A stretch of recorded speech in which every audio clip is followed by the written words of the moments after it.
সর্বশেষ যে লোকটা জান্নাতে যাবে তাকে আল্লাহ তাআলা জাহান্নামের আগুনে পোড়াতে পোড়াতে ছাই বানিয়ে ফেলবে। আল্লাহ বলবেন, জিব্রাইল যাও একটু দেখো, একটা মাত্র সেজদা দিয়েছে আমাকে, এরকম কাউরে পাওয়া যায় কিনা, পাটি চালান দিয়ে দেখো পাওয়া যায় কিনা। খুঁজে খুঁজে কাউরে পাবে না। আল্লাহ বললেন আবার দেখো, খুঁজে খুঁজে একজনকে পাবে, সামান্য ইমানের ছিটে ফোঁটা তার অন্তরে ছিল। আল্লাহ বলবেন যেহেতু ছিটে ফোঁটা আছে, অনেক মায়ের খাইছে, ওকে বের করে জাহান্নাম থেকে বের করে একটা নির্ধারিত দূরত্বে রেখে দাও, রেখে দেয়া হবে। কিন্তু জাহান্নামের আগুনের লেলিহান শিখাতে তার গা ঝলসে যাবে। সে আল্লাহর ডেকে বলবে, মাবুদ তোমার কাছে আমি কিছু চাই না, জাহান্নাম থেকে তুমি আমাকে বের করেছো, জীবন নদীর পানি তুমি আমার গায়ের মধ্যে ঢেলে দিয়েছো, আমি আবার সজীবতা ফিরে পেয়েছি, আমি তোমার কাছে জান্নাত চাই না, শুধু নিরাপদ একটা দূরত্বে আমাকে রেখে আসো, যাতে জাহান্নামের আগুন আমারে কষ্ট দিতে না পারে। আল্লাহ আমি কিন্তু তোমার কাছে জান্নাত চাই না। কি চাই না? জান্নাত চাই না, কিন্তু জাহান্নামের আগুন আমারে কষ্ট দিচ্ছে, এতটা দূরত্বে রাখো যাতে জাহান্নামের আগুন আমার গায়ে না লাগে। আল্লাহ বললেন ওকে রাখবো, কিন্তু আমার সাথে একটা কন্ট্রাক্টে যেতে হবে, যে এটা তোমাকে দিলে তুমি আর নতুন করে কিছু চাবা না। সে বলবে আমি রাজি, কন্ট্রাক্ট হয়ে যাবে।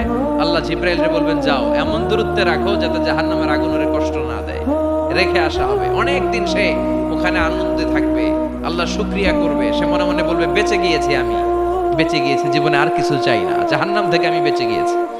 অনেকদিন থাকার পরে মনে মনে ভাববে পয়সা তো গেছি, কিন্তু নতুন করে একটু ট্রাই করে দেখি, জাহান্নামের সৌন্দর্যের দৃশ্য একটু চোখ দিয়ে অবলোকন করা যায় কিনা। সে আল্লাহরে ডেকে বলবে, আল্লাহ ইনদি সুআল, আমার একটা ফরিয়াদ আছে। কি ফরিয়াদ? আল্লাহ আগেই বলে রাখি আমি কিন্তু জান্নাতে যেতে চাই না। আল্লাহ বলবেন কি চাও? সে বলবে আল্লাহ তোমার জান্নাতটা তুমি কত সুন্দর করে বানিয়েছো, আমি একটা নজর শুধু দেখতে চাই, জান্নাতের দরজার সামনে নিয়ে যদি আমারে বসিয়ে রাখো, দ্যাটস ইনাফ, আর কিছু চাই না, শুধু জান্নাতের দরজার সামনে। আল্লাহ বললেন তুই না ওয়াদা করেছিস, তুই না চুক্তি করেছিস। সে বলবে আল্লাহ আমারে হতভাগা বানাইয়া তোমার কি লাভ? সুবহানাল্লাহ পড়েন। আমারে তুমি হতভাগা বানিও না। আল্লাহ বলে ঠিক আছে, আবার সিগনেচার কর যে জান্নাতের দরজার সামনে বসিয়ে দিলে আর কিছু চাবি না। সে সিগনেচার করে বলে আমি চাবো না। আল্লাহ বললেন জিব্রাইল বেচারারে ধরে জান্নাতের গেটের সামনে বসায় দে। এবার জান্নাতের গেটের সামনে বসে বসে জান্নাতের সৌন্দর্য দেখা শুরু করবে। সুবহানাল্লাহ। এমন সৌন্দর্য যেটা চোখ দিয়ে কেউ দেখে নাই, কান দিয়ে শোনে নাই, ওই সৌন্দর্য চোখে দেখে, কান দিয়ে আওয়াজ শুনে মাগার ভোগ করতে পারে না। অন্তরে জ্বালা আছে না নাই? এয়ার কন্ডিশনের রুমে ঢুকতে না পারলেও, এয়ার কন্ডিশনের রুমের দরজার বাইরে দাঁড়ালো, এয়ার কন্ডিশনের রুমের একটা ঠান্ডা বাতাস গায়ে লাগে না? কথা বলেন তো। ও যখন জান্নাতের দরজার সামনে দাঁড়াবে, ওর গায়েও এরকম জান্নাতের ঠান্ডা বাতাসের হিমেল ছোঁয়া গাটাকে শীতল করে দিবে। ওই শীতল হয়ে যাওয়ার পরে আর তো সহ্য হবে না, আবার আল্লাহরে ডাকবে, মনে মনে ভাববে আর একটু ট্রাই করি না, দোষ কি, আস্তে আস্তে অনেক দূর তো আগাইছি। সুবহানাল্লাহ কইবেন না? এবার আল্লাহরে বলবে আল্লাহ ইনদি সুআল, আল্লাহ তুমি যদি কোনো বিষয়ে নতুন করে ডিসিশন নাও, তোমারে জিজ্ঞেস করার মতো কি কেউ আছে? আল্লাহ বলে না, আমি তো সব রাজার বড় রাজা, মহারাজা, আমার উপরে তো কারো কথা চলে না। ওই হতভাগা লোকটা বলবে আল্লাহ এত সুন্দর জান্নাত তুমি বানালাম, চোখ দিয়ে সৌন্দর্য দেখি, কান দিয়ে আওয়াজগুলো শুনি, হুর আর গেলমান হেঁটে বেড়ায়, এত সুন্দর জান্নাত চোখ দিয়ে দেখি, ঢুকতে পারি না, আমারে কষ্ট দিয়ে তোমার কি লাভ?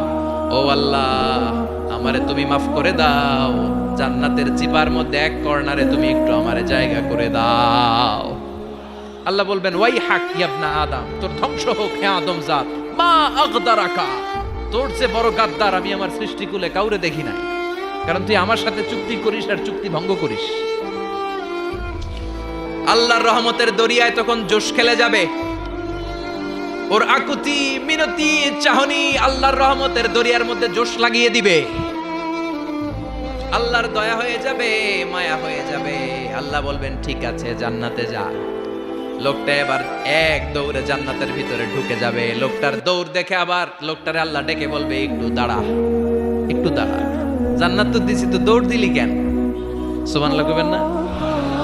লোকটি বলবে আল্লাহ প্ল্যান তো আমি কম করি নাই, এত চেষ্টার ফলে আমি আসতে পারছি, আবার যদি তুমি বাইর করে দাও, এই জন্য এক দৌড়ে এমন চিপার মধ্যে লুকামো যাতে তুমি আমার না দেখো। আবার আল্লাহর রহমতের দরিয়ায় জোশ খেলে যাবে, আল্লাহ কাছে ডাকবে, কাছে আয় ও গোলাম, তোর কি মনে চায় আমারে বল, আজকে তুই চাইতে থাক, আমি দিতে দিতে তোর মনের সব আশা পূরণ করে দেব। লোকটা খুশি হয়ে বলবে, আল্লাহ আমারে এটা দাও, বাড়ি দাও, গাড়ি দাও, নারী দাও, এটা দাও, ওটা দাও, একের পর এক চাইতে থাকবে, আল্লাহ সব তারে দিতে থাকবে। চাইতে চাইতে লোকটার সব চাওয়া যখন শেষ, সে বলবে, আল্লাহ আর আমার চাওয়ার কিছু নাই। আল্লাহ বলেন, নো, এত তাড়াতাড়ি যে তুমি খেলা শেষ করতে পারবা না মানু, আমার সাথে তোমার এই খেলা আরো লম্বা সময় চলতে হবে, তোমার অনেক কিছু চাইতে হবে। তুই আজকে চাইতে চাইতে তোর সব চাও আমার কাছে বলবি, আর আমি দিতে দিতে তোর জীবন ধন্য করে দেব। সে আবার চাইতে শুরু করবে, আল্লাহ এটা দাও, ওটা দাও, ওটা দাও, আল্লাহ দিতে দিতে সব দিবে। এরপরে বলবে, আল্লাহ মাফও চাই, দোয়াও চাই, আর চাওয়ার কিছু নাই। আল্লাহ বলবেন, তাই ঠিক আছে, তোরে আমি জান্নাতে ঢুকাই দিলাম, তবে মনে রাখিস তোর জান্নাতটা হবে সবচেয়ে ছোট জান্নাত, আর তোর জান্নাতটা হবে এই পৃথিবীর 10 গুণ। চিল্লা এখন সুবহানাল্লাহ। বুখারীর বর্ণনা, আখিরু মান দাখালাল জান্নাহ, যে লোকটা সর্বশেষ অনেক মাইর খাইয়া রিমান্ডে থাকার পরে জান্নাতে ঢুকবে, তার জান্নাতটা যদি পৃথিবীর 10 গুণ হয়, তাহলে আমাদের সবাইরে ফেরদাউসে ঢুকাতে আল্লাহর কোনো সমস্যা আছে? চিল্লায় বলেন, সমস্যা আছে? এজন্য আমরা আল্লাহর কাছে কোন জান্নাত চাই? কথা বলেন।